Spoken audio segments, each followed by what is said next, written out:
Oke, Assalamualaikum warahmatullahi wabarakatuh. Apa kabar adik semuanya? Nah, untuk pembelajaran kali ini kita akan membahas seputar lingkaran. Di mana yang akan lebih detail kita bahas di sini adalah kedudukan titik terhadap lingkaran. Nah, sebelumnya kita harus tahu dulu nih persamaan umum lingkaran. Masih pada ingat nggak? Oke, yuk kita langsung aja kita belajar bareng-bareng. Oke, nah jadi untuk bentuk persamaan umum lingkaran itu sendiri di sini ada 3 ya. Yang pertama dengan pusat di 0,0 yaitu bentuk persamaan lingkarannya x kuadrat plus y kuadrat sama dengan r kuadrat. Nah, kemudian kalau misalkan pusatnya a, b, dia bentuk persamaan lingkarannya x min a kuadrat ditambah y min b kuadrat. Jadi kalau misalkan dia di sini negatif-negatif, maka pusatnya positif-positif. Tapi kalau misalkan di sini positif, ini positif, maka dia pusatnya negatif-negatif. Gitu ya, Dek. Nah, kemudian kalau misalkan bentuknya yang seperti ini nih, bentuk yang ketiga. X kuadrat ditambah y kuadrat ditambah ax ditambah by tambah c sama dengan 0. Nah, untuk pusatnya ini bisa kita langsung nih cari nih, yaitu min atau negatif setengah dari A itu koefisien X-nya, koma, negatif setengah dari B itu berarti koefisien Y-nya. Nah, kemudian untuk jari-jari lingkarannya, atau R di sini, akar kuadrat dari, nah, ini kita kuadratin aja nih. Jadi min setengah A dikuadratin kan berarti 1/4 A kuadrat. Min setengah B dikuadratkan berarti menjadi 1/4 B kuadrat. Nah, kemudian dikurangi dengan si C-nya, konstantanya. Jadi, C di sini pada persamaan lingkaran, dia berfungsi atau berguna untuk mencari jari-jari dari lingkarannya, gitu deh. Nah, kemudian, gimana kedudukan suatu titik di dalam atau terhadap suatu lingkaran? Oke, nah kita lihat. Yuk.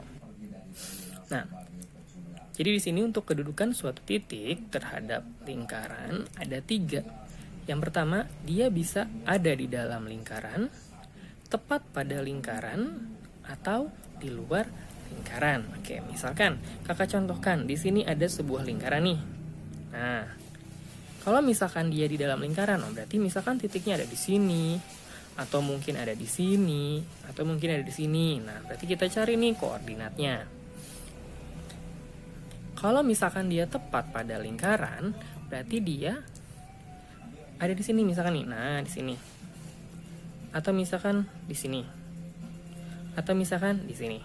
Nah, gitu. Jadi tepat pada lingkaran. Jadi kalau ada kata-kata pada lingkaran, berarti dia di sini. Nah, kemudian kalau di luar gimana, Kak? Oh, kalau di luar ya udah berarti dia di luar lingkaran, misalkan di sini. Atau di sini, atau mungkin di sini, atau mungkin di sini. Nah, gitu.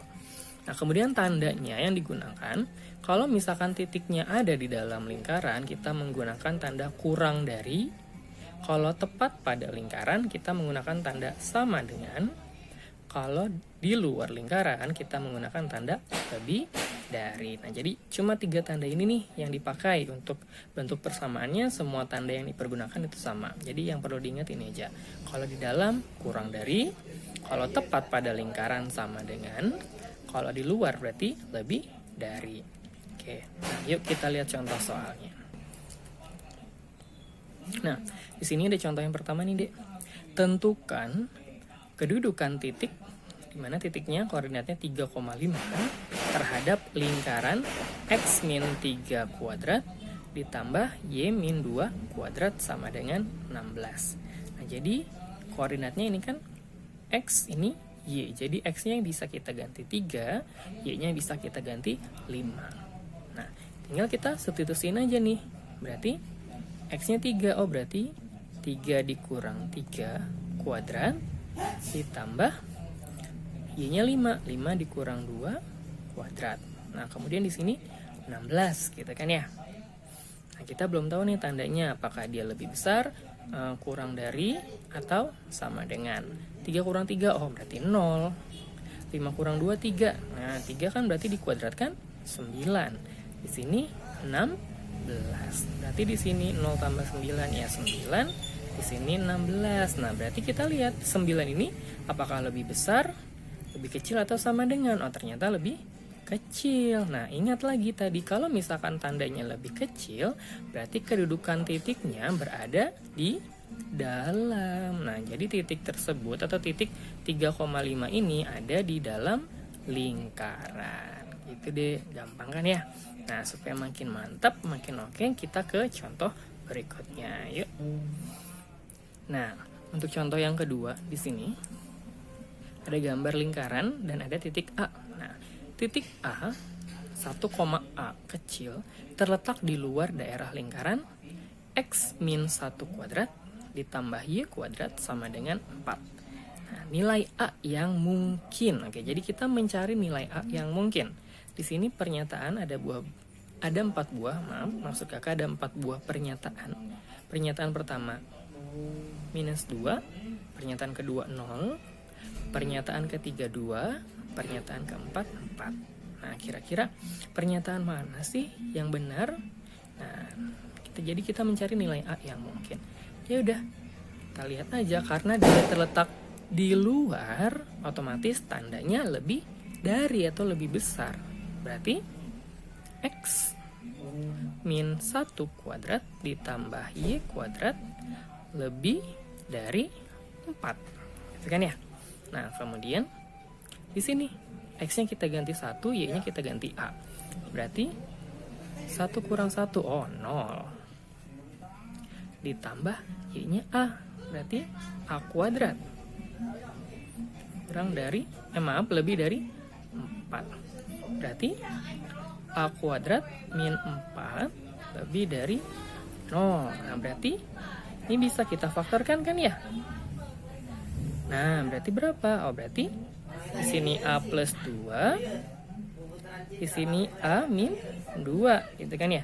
Berarti pembuat nolnya A sama dengan min 2 atau A sama dengan 2. Nah, kemudian kita cari nih, karena tandanya pertidaksamaan, kita gambarin aja garis bilangannya. Nah, berarti di sini min 2, di sini 2. Biar gampang kan, biasanya kita uji titik 0 ya.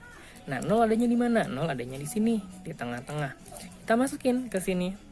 0 tambah 2, ya 2 positif. 0 kurang 2, ya negatif 2. Berarti positif kali negatif ya negatif.